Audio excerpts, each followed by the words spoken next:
How often have you created a resource in the GUI editor and you'd just like to run it to see what it looks like? Well, now you can very easily with the new Dialog Wizard. Not only that, you can build on the generated object-oriented program with your own business logic and regenerate the program when you make changes to your resource. We'll talk about that more in detail in just a moment. I'd like to show you just how quick it is to go from a resource to a running Dialog program. Here we have a customer maintenance form. Having created the resource, I do a right click on the resource name in the file systems navigation tree of the IDE and choose Run Dialog Wizard. Dialog Wizard is started, gives me a suggestion of the program path of the program that is going to be generated. I can choose among the top level window IDs to steer this session of the wizard. Choose Next, Next. I do have to react at least to the close event when the main window is closed. Next, Finished. I have a BBJ program. I do have to make one small change for this presentation, but it's already prepared for me. I just need to remove this rem to have the window centered within inside of our presentation. Now we can run it. I can choose to test in GUI. There's our dialog. I run it again and test in BUI. It's never been easier. And I can run the wizard again. Now once the BBJ program is generated, the BBJ program itself is the repository for the definitions for the wizard itself. There is no auxiliary files that are generated that you have to copy with your resource files and BBJ programs, with the exception of the property file that's created when running the BBJ program. So wasn't that easy? Now that we've seen how easy it is to get up and running with the Dialog Wizard, let's take a moment to look behind the scenes and talk about some of the details of the wizard. An important point to note is that the window and control IDs are essentially hidden from the programmer, so it's important to assign unique names to the windows and controls within inside the resource file. There is a window property called unique names. If we take a look here in the property editor for the top level window, we see an entry for unique names. I'd suggest checking this because it helps ensure that the names are unique. We at Basis Europe utilize a naming convention that I've built into the Dialog Wizard. If the names begin with the three-letter prefix that is listed within inside the README for the Dialog Wizard, then the prefix will be truncated when building the program variable name. I can show you that here. We see that the customer information child window has the type of the control as a long name, I guess you could say, as a suffix for the individual controls. Opposed to this is the account information child window. We have the suggested three-letter prefixes as are listed in the README. We'll take a brief look at how this works inside of the Dialog Wizard again. The wizard scans a resource file to get the ID of the first top-level window.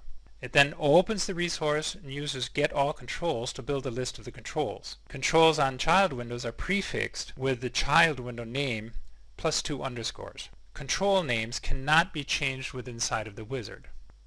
Let's take a look.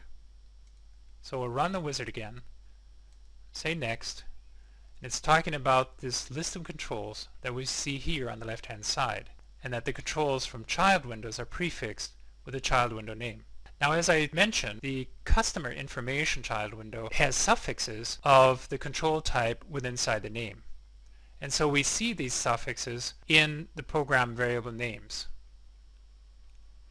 However, the account information child window variables, control names, have the 3-character prefixes that we can see here, and they have been removed when constructing the program variable, thus making the variable name a more developer-friendly and I think a name that is more reasonable for use when doing further development.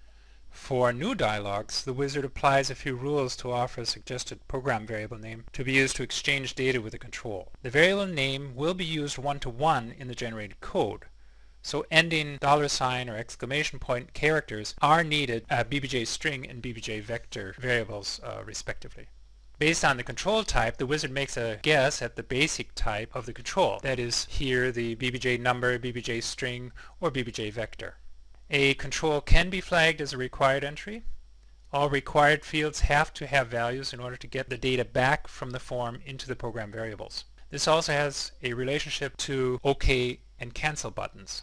A control, usually a push button, that has the string OK or cancel in its name, for example button OK, will generate logic for checking for required fields and performing a data exchange from the controls to the program variables or closing the form respectively.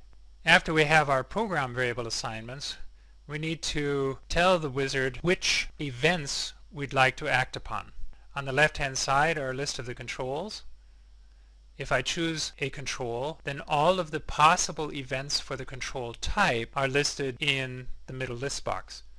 And I can choose one or more events and copy them over to the callback list that will then be used to generate callbacks and callback stubs for your use within the generated program. In our case, we've just chosen to react to the onClose for the main window so that the dialog is closed. The toolbar template can be set to none to not have a toolbar at all. Tool button callbacks and handler methods will also not be created. If an individually constructed toolbar is desired, then use the custom form.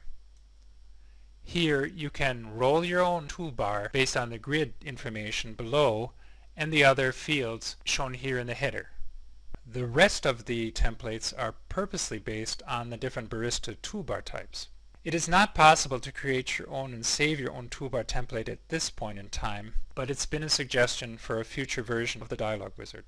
If a Barista toolbar template is selected, that's one of maintenance form through options entry grid, then the grid entries will contain the default Barista global plus EMG underscore dir. Needless to say, a standard installation of Barista is required for this to work out of the box. Otherwise, the setting of STBLs have to come from the environment, for example the config BBX or program code at runtime.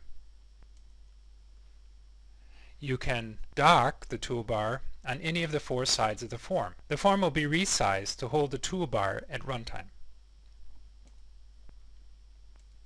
Button types can be either menu or tool buttons, but not mixed. Tool buttons have the advantage that they can be toggled.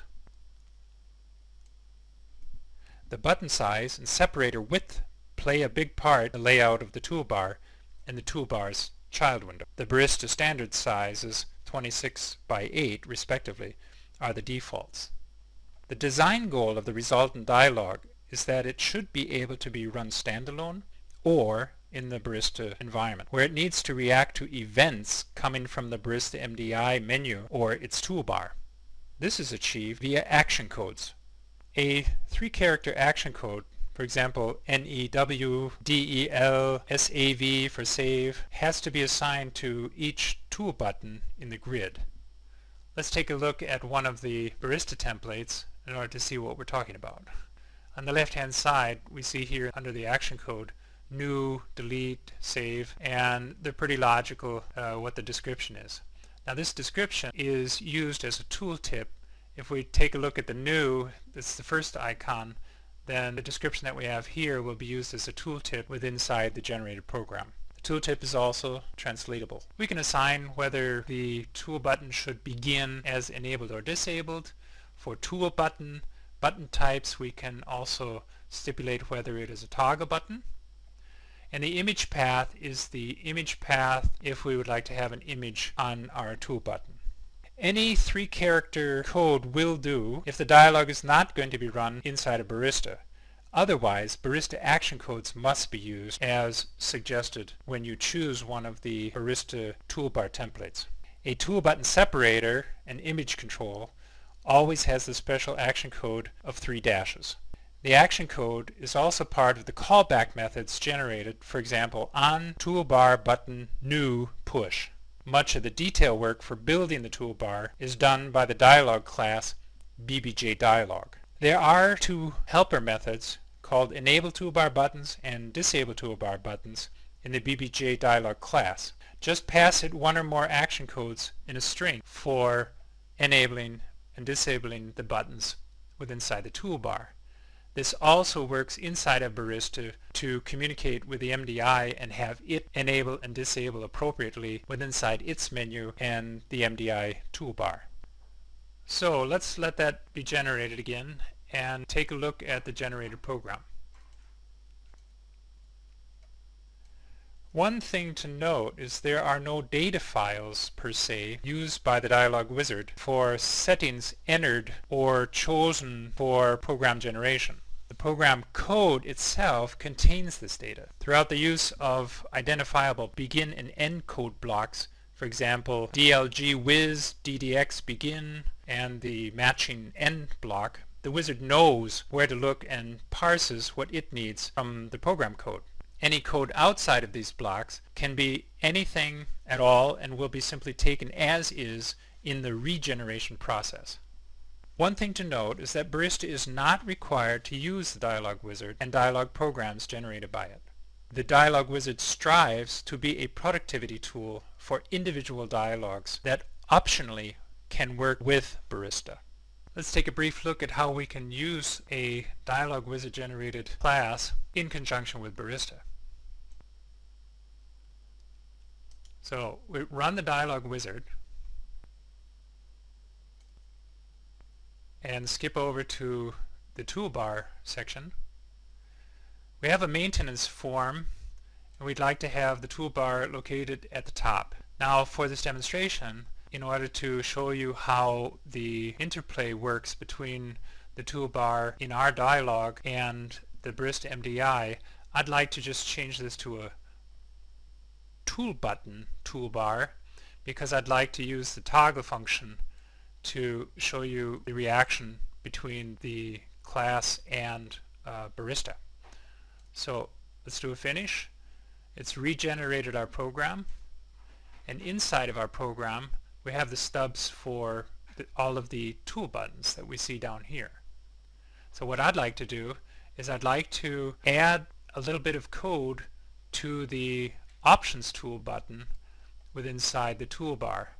So I've prepared a little bit of code to expedite our presentation, and I'd like to add that to the code inside the dialog class. Now please note I'm outside of any Dialog Wizard blocks, so this code will be preserved between generations from the Dialog Wizard. Now if I run this inside of GUI,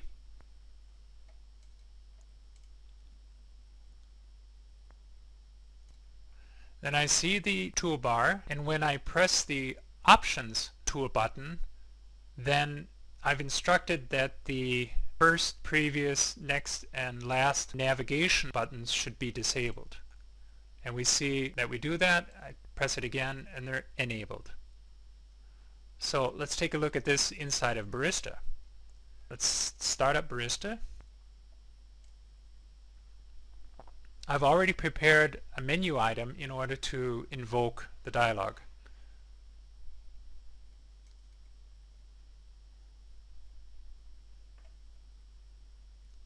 And that's found in the examples Dialog Wizard and the customer maintenance.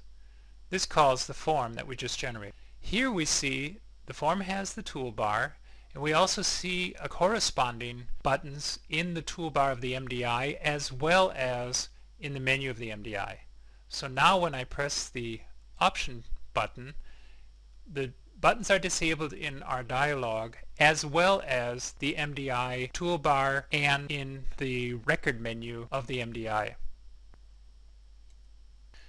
So we've seen how easy it is to get going with the Dialog Wizard, and that we can run it in GUI, we can run it in BUI, and we can even tie it as a dialog to be used inside of the Barista application framework.